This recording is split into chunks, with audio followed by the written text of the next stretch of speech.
Auspician este programa Consejo de Médicos de la Provincia de Córdoba. Ciudad de Córdoba, Argentina. Todo en una. Descubrila. Municipalidad de la Ciudad de Córdoba. ¡La Muni! Una vida dedicada a la salud merece dignidad y reconocimiento.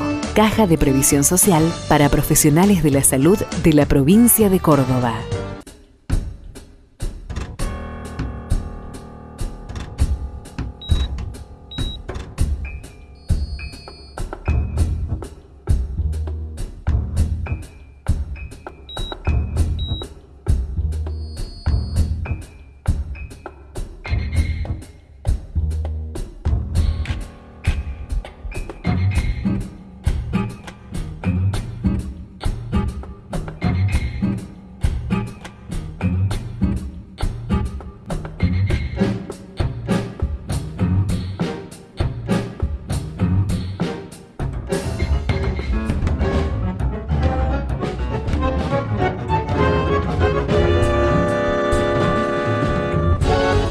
Bienvenidos a Principio Activo Salud, hoy con un programa especial. ¿Por qué especial?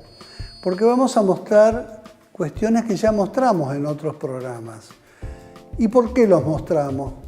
Porque algunos televidentes, por distintos medios, personalmente o por Facebook, nos piden que volvamos a mostrar tal tema.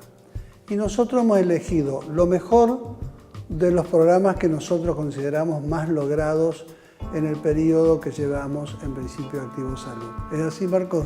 Así es, Ricardo. Vamos a ver distintos fragmentos, no entrevistas completas, sino los fragmentos, digamos, más jugosos de numerosas entrevistas que hemos tenido a lo largo del último tiempo en nuestro programa y que creo que para el público en general va a ser una buena oportunidad de poder volver a escuchar esos conceptos que siempre tienen que ver con nuestro espíritu, con la prevención de la enfermedad, con la posibilidad de tener elementos para la detección, el diagnóstico y los tratamientos oportunos.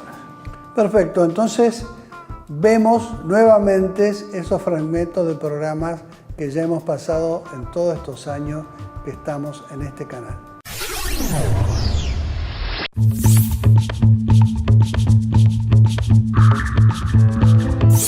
El tema de las violencias obstétricas, bueno, es algo que atraviesa el momento del trabajo de parto. El parto también puede darse en la atención durante el embarazo y en la atención de una mujer puérpera. Violencia obstétrica se refiere a cualquier tipo de violencia física, emocional, verbal, simbólica, que cualquier persona del ambiente o del medio de una institución hospitalaria ejerza sobre una mujer. Cuando hablo de cualquier persona de una institución me refiero desde la secretaria que atiende y que recepta a una mujer en trabajo de parto o para una atención médica obstétrica hasta el profesional que está a cargo de acompañarla y asistirla en el momento del trabajo de parto y del nacimiento de su hijo.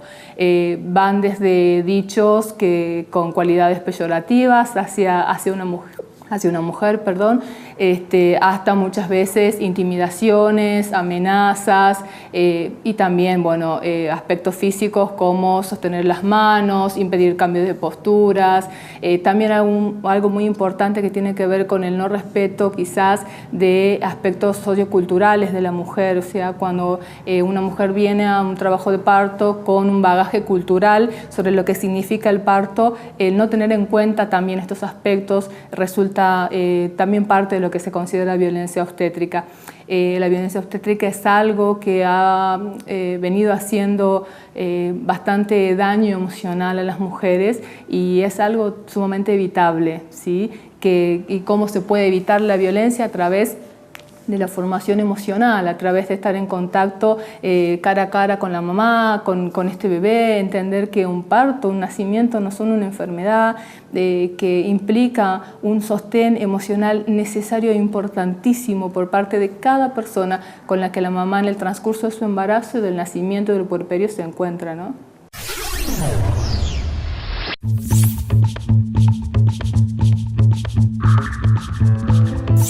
Siempre hay que entender que cuando nosotros tenemos un daño neurológico, sabemos que las posibilidades de secuelas siempre están, ¿sí? Nosotros sabemos también desde el punto de vista de la rehabilitación que la mejor forma de disminuir esas probabilidades de secuela o ese porcentaje de secuela es haciendo un abordaje de manera aguda e intensiva de un paciente, ¿sí? A lo que puntualmente yo me dedico, ¿sí? Que es hacer rehabilitación en una modalidad internada y modalidad intensiva. Entonces es importante entender esto. Todo paciente que tuvo un trastorno neurológico, si yo lo abordo en una primera instancia posterior a que salió de ese episodio, le salvaron la vida o lo que sea, salió de ese trastorno de su déficit, digamos, y empezar a trabajarlo, ¿sí? En una modalidad intensiva, entonces sabemos que eso va a disminuir muchísimo. Sin duda, la bibliografía te dice que vos tenés diferentes tipos de modalidades para trabajar a los pacientes en rehabilitación. Esta modalidad intensiva, que es en la primera fase aguda, y se habla puntualmente de un cierto tiempo de 6 meses. ¿Sí? Entramos con esto de que si el paciente es agudo, es subagudo o es crónico, y en relación a si es agudo, subagudo o es crónico, yo voy a determinar qué modalidad de tratamiento de rehabilitación en tiempo le voy a brindar. ¿Sí? Si yo tengo un paciente bien agudo, le voy a brindar un tratamiento de rehabilitación bien intensivo, y se consideraba que los primeros 6 meses siempre son como los 6 primeros meses claves, en la cual el paciente puede evolucionar. La verdad que a medida que va pasando el tiempo, se va viendo que al paciente, mientras más lo someta a un tratamiento intensivo por un tiempo más prolongado, el paciente sigue evolucionando, ¿sí? Lo más probable es que no evolucione de la misma forma que evolucionó en los primeros 6 meses, ¿sí? Pero el paciente sí va cumpliendo estos objetivos que yo te hablaba anteriormente, ¿sí? La rehabilitación se maneja de esa forma. Yo me propongo objetivos, los voy cumpliendo, y eso es lo que me da también el pronóstico de tiempo, ¿sí? Si yo tengo un paciente que lo estoy trabajando en agudo y que tengo muy buenos objetivos y que estos objetivos yo los voy cumpliendo con el pasar del tiempo, y yo digo, bueno, sigo, no me importa si la bibliografía me dice que los 6 meses son yo voy a seguir, ¿sí? Pero también se ha visto eso, que en realidad hay pacientes que trabajándolo hasta el año o posterior al año también se cumplen objetivos. Esto del tiempo que era en un principio y que vos decías eran solamente estos meses, bueno, ahora eso sí ha cambiado en lo que es la rehabilitación propiamente dicha. Para hablar de la recuperación en neurorehabilitación es muy multifactorial. Y el tiempo muchas veces es como beneficioso, pero otras veces es como medio ambivalente esto, ¿no? O sea, muchas veces te juega en contra. Entonces, cuando vos hablas de lo que es el proceso de rehabilitación en los pacientes neurológicos, y cuando yo te hablo de todos estos factores, esto de multifactorial, el tiempo está, sí, en algunos casos el tiempo me importa. Las condiciones del paciente me importa, la condición de la familia me importa, el abordaje correcto del tratamiento de rehabilitación me importa. Son todos esos factores que yo tengo que tener para pensar si estoy haciendo un buen tratamiento de rehabilitación y si ese paciente evoluciona.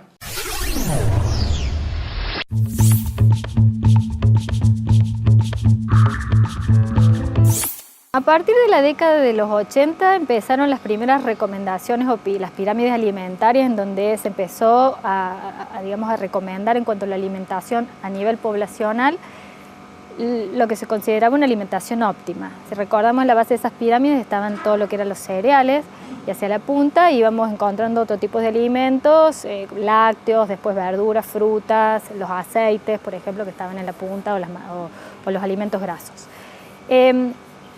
Ese tipo de alimentación, digamos, fue llevando su curso, fue pasando los años, y lo que se empezó a ver fue un aumento de la obesidad, del sobrepeso, y esto ligado a las enfermedades cardiovasculares, es decir, en personas con obesidad o sobrepeso el riesgo de enfermedad cardiovascular es muy alta. Entonces fue un efecto boomerang el de decir, yo bajo las grasas de la alimentación, pero aumento las calorías a expensas de los hidratos de carbono, y esto aumentó la obesidad. ¿Por qué? Porque en ese momento el villano, digamos, eran las grasas. Lo que ahí surgió fue el boom de los alimentos light, los alimentos descremados. Se ponía mucho el ojo en lo que eran las grasas saturadas para prevenir la enfermedad cardiovascular. El problema fue esto, que se bajaron las grasas, pero se subieron un montón de otros alimentos que nos llevaron al sobrepeso y a la obesidad. Entonces lo que se está viendo en las últimas investigaciones a partir del 2011 para esta parte es que las grasas saturadas como tales, como causantes de la enfermedad cardiovascular, están en revisión de nuevo. No hay una relación causal entre el consumo de grasas saturadas o colesterol inclusive con enfermedad cardiovascular. Lo que se está viendo es cuál es la procedencia de estas grasas. Si la procedencia es principalmente de lácteos, llamémosle no a quesos, leches y yogures enteros, se ve que es el efecto contrario, que protegen contra enfermedad cardiovascular. En cambio, las carnes, por ejemplo, rojas, con alta cantidad de grasas saturadas, sí promueven la enfermedad cardiovascular. Entonces, está estudiando más que los ácidos grasos, los patrones alimentarios. Patrones, llamémosle al consumo de alimentos específicos y la combinación de los alimentos. Entonces ahora esa pirámide donde las grasas eran tan malas, se está viendo cuáles son malas o cuáles no. Y al revés pasó con los aceites, que se favorecía el consumo y sin embargo se vio que el consumo de ácidos grasos omega 6 está siendo muy alto en este momento y que eso no favorece tampoco la enfermedad cardiovascular. Entonces también está en revisión qué tipo de aceites, entre ellos los mejores son los de oliva, el de algodón que acá lamentablemente no se consigue, pero tienen mejor perfil de ácidos grasos omega 3, que serían los beneficiosos. Entonces bueno, en los últimos años hay todo un cambio, digamos, en el paradigma de lo que era clásicamente el consumo de grasas.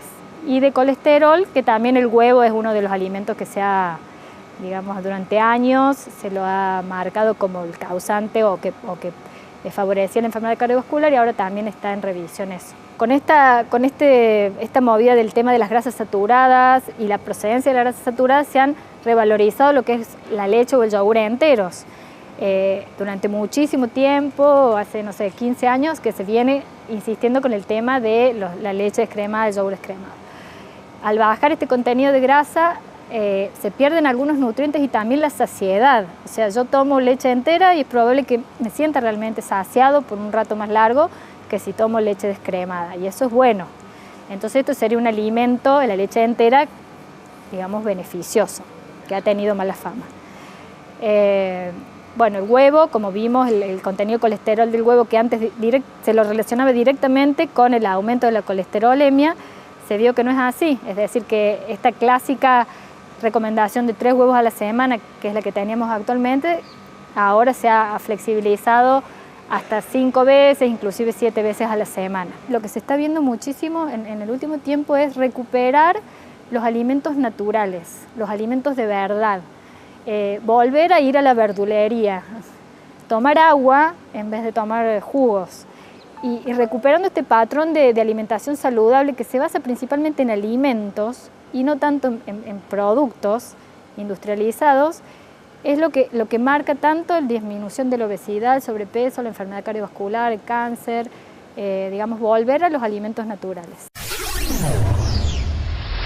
Unión de Educadores de la Provincia de Córdoba. Consejo de Médicos de la Provincia de Córdoba.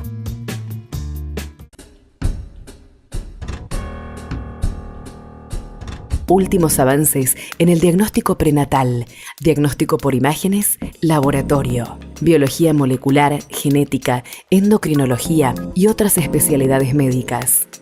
Experiencia y seguridad de un equipo profesional especializado. Diagnus Lab.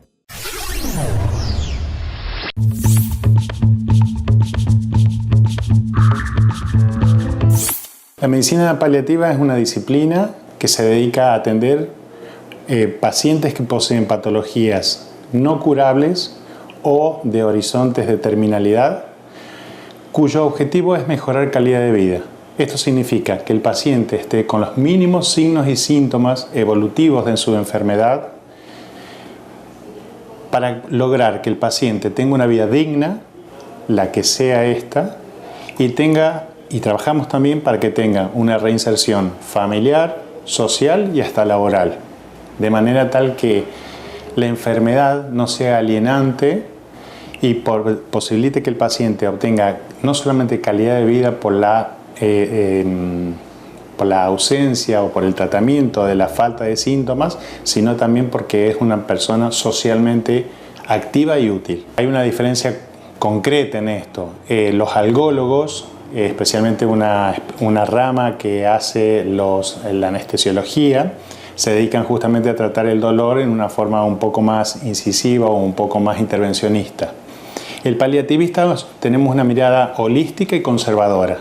Tratamos que el paciente no solamente tratemos el dolor, sino todas las sintomatologías inherentes a la patología que le está adoleciendo. Y esto puede ser situaciones de anorexia o pérdida de peso excesiva, inmovilidad o síndromes de inmovilidad, deficiencias metabólicas o trastornos metabólicos concomitantes o no con su patología.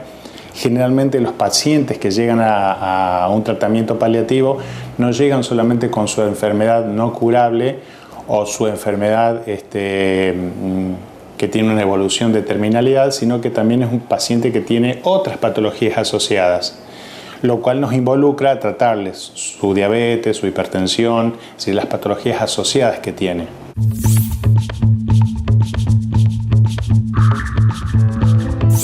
El dolor en realidad es un sistema de alarmas que tenemos nosotros. El dolor es un registro que nos indica, nos señala que hay algo que no está funcionando bien en nuestro organismo.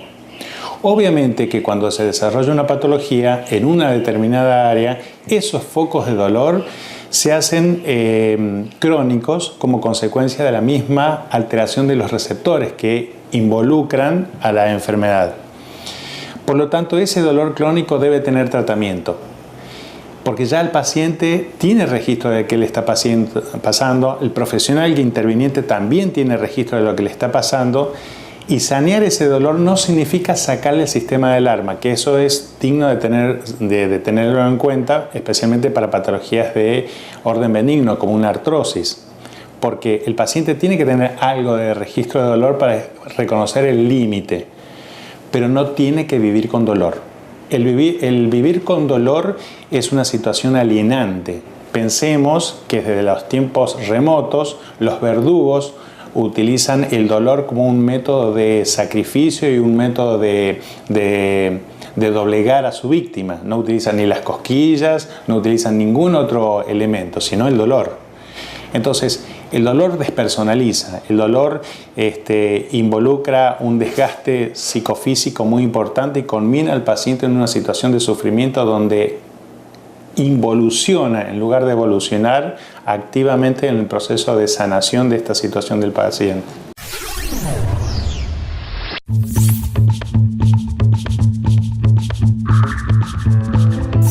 Yo creo que sí, en algunos ambientes sí, y sobre todo porque cuando dominan las reglas del mercado lo estamos vulnerando desde el vamos. Es decir, cuando la oferta, es decir, el acceso a la alimentación está condicionado a los valores económicos, al precio de los alimentos, al valor del salario, a lo del pleno empleo, cuando decíamos recién, desde ya que lo estamos vulnerando. Y no se resuelve solamente con políticas inclusivas, sino con políticas que tienen que ir al centro de la cuestión, a poner en el centro de la cuestión qué modelo productivo necesitamos para garantizar el derecho a la alimentación. El derecho a la alimentación sin una política basada en las líneas generales de la soberanía alimentaria, desde ya que se vulnera en un lado, en el otro, en el otro, en el otro. El derecho a la alimentación está vulnerado en la población escolar, cuando tenemos los kioscos que nos ofrecen los que nos ofrecen, o cuando tenemos políticas públicas, entre comillas, que están ofreciendo almuerzos y merendas especiales que no responden a las recomendaciones nutricionales. El problema se basa en esto que nosotros ya señalábamos en el 96 en la Cumbre Mundial de la Alimentación. ¿El alimento es un bien que garantiza la plenitud de la vida o es una mercancía sujeta a que se cotice en bolsa en el mercado de Nueva York o de Rosario o de Londres? Entonces, en la medida en que el alimento es una mercancía, por supuesto que sufre los vaivenes de todo el modelo capitalista de producción y de comercialización, incluso de consumo. Esto necesita de un paquete que no es solamente el paquete tecnológico que acompaña al monocultivo, necesita también de una línea de transporte, necesita también de una política de comercialización basada en una publicidad exagerada, dando las bondades y las virtudes de tal o cual alimento, aquello, más que alimento, es un comestible, un producto de la industria que nos dice que garantiza la salud, el bienestar y todo lo demás, y lo único que está garantizando es engrosar los bolsillos de los dueños de ese producto. Yo le llamo a todo esto costo-beneficio. Por supuesto que en todos estos últimos años hemos tenido este debate y ha sido muy frontal. Es decir, como que el modelo se mantenía porque engrosaba a través de las retenciones las arcas fiscales. Pero resulta que ese dinero que entraba por un lado se utilizaba en los mayores índices de cáncer que necesitan una asistencia integral, la compra de medicamentos, en el mayor número de enfermedades, en la mayor cantidad de problemas de malnutrición, que no es solo el hambre, está demostrado que acá bajó. Nosotros no tenemos desnutrición aguda ahora, tenemos los restos, y lo vamos a ver, de la desnutrición crónica, que también es el coletazo del 2001-2002, pero al mismo tiempo tenemos el incremento de muchísimas enfermedades que están asistidas financieramente por el Estado. Son los que llenan los hospitales, los que llenan las consultas médicas, son esto que estamos diciendo por primera vez en la historia de la humanidad, una generación va a vivir menos que sus generaciones anteriores. Y entonces yo pregunto, ¿este es el costo-beneficio de este modelo o es al revés? Nosotros tenemos que ver, cuando vemos costos, digamos, cuánto invertimos también en educación, en salud, para revertir y contrarrestar este mensaje que no es precisamente beneficioso, para decirlo de alguna manera.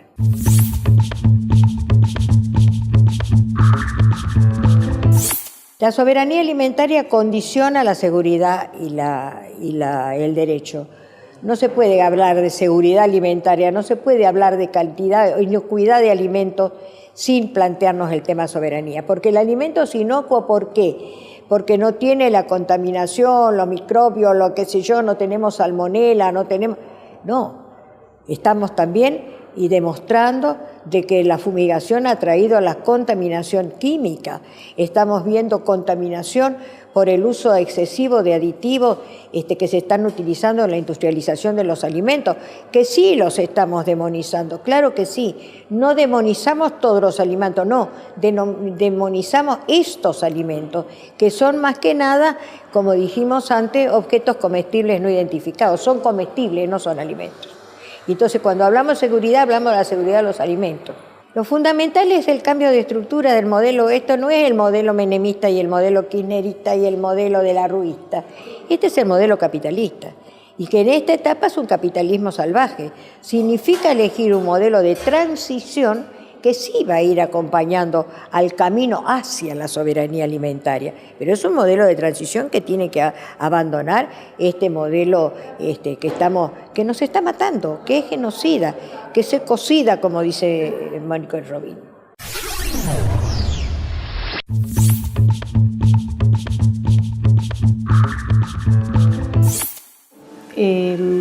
Normalmente vemos este tipo de pacientes. Los pacientes con lupus son pacientes crónicos, son pacientes que tienen una enfermedad que no se cura lamentablemente, pero que hoy se puede controlar muy bien. Esta es una enfermedad, como yo dije, crónica, autoinmune, provocada, digamos, por nuestro propio sistema inmunológico, en donde es de características muy heterogéneas y variables, y donde los pacientes que la padecen habitualmente tienen un inicio que puede ser silente, muy abrupto o no, y que en general en su evolución pueden afectar cualquier órgano o sistema. Entonces, la importancia de este tipo de enfermedad es no solamente nuestro conocimiento y el tratamiento que le podemos brindar, sino la educación del paciente. Y eso en parte creo que ustedes son un rol fundamental para que esto suceda. Al ser una enfermedad, digamos, no tan frecuente, pero de alto impacto en el paciente, se ha visto que muchos de los pacientes que la padecen no están, digamos, del todo protegidos tanto por el Estado, por un montón de situaciones en donde no pueden conseguir, digamos, los tratamientos que realmente merece esta enfermedad, por lo cual esto se empezó a gestar, digamos, a través de los grupos de pacientes y de los médicos, y se formó un día internacional a nivel mundial, digamos, para tratar de concientizar sobre este tipo de enfermedades, que son casi huérfanas porque son enfermedades poco frecuentes en todo lo que es el otro tipo de enfermedades, pero que producen un gran impacto en la sobrevida del paciente y en la calidad de vida del paciente. Verónica, estos pacientes, como vos decías, presentan esta enfermedad de manera crónica, es decir, que lo van a llevar a lo largo de toda su vida. Pero en sus inicios, ¿cuáles son los primeros síntomas que nos pueden hacer sospechar que hay una enfermedad de este tipo, una enfermedad autoinmune y que puede ser probablemente un lupus? Los síntomas son extremadamente variables, o sea, el paciente puede tener un inicio, como te decía recién, abrupto, en donde empiezan a sentir un gran cansancio, debilidad general, pérdida de peso, fiebre. ¿A cualquier edad? A cualquier edad, pero las que más lo padecen son las mujeres jóvenes. O sea, en una relación de 9-1, 9 mujeres, cada un varón, padecen este tipo de enfermedades, pero no hay que olvidarse que los niños o los ancianos también la pueden tener. No respeta razas, la pueden tener cualquier raza. En general es un poco más agresiva esta enfermedad en la raza negra o en los hispánicos, lo que se dice, más que en la blanca. También no respeta clases sociales. Se lo puede tener cualquier persona, aunque tenga o no dinero, por ejemplo. Y puede aparecer así, como te decía, o sea, como una forma muy abrupta, en donde realmente es muy aparatoso el comienzo, o puede ser silente. Entonces el tema es cuando es silente, el paciente puede tener un compromiso en un órgano noble, como por ejemplo el riñón, y no sentirse tan mal. Entonces es cuando uno, por ahí, el diagnóstico se retrasa y el problema puede llegar a ser mayor. Esperamos les haya gustado, los que ya los vieron los habrán recordado y los que no los vieron se habrán enterado de lo mejorcito que a nuestro entender y a entender de los que pidieron que nos repitiéramos, hoy le hemos ofrecido. Nos vamos hasta el próximo programa. Muchas gracias. Unión de Educadores de la Provincia de Córdoba. Consejo de Médicos de la Provincia de Córdoba. Una vida dedicada a la salud merece dignidad y reconocimiento. Caja de Previsión Social para profesionales de la salud de la provincia de Córdoba.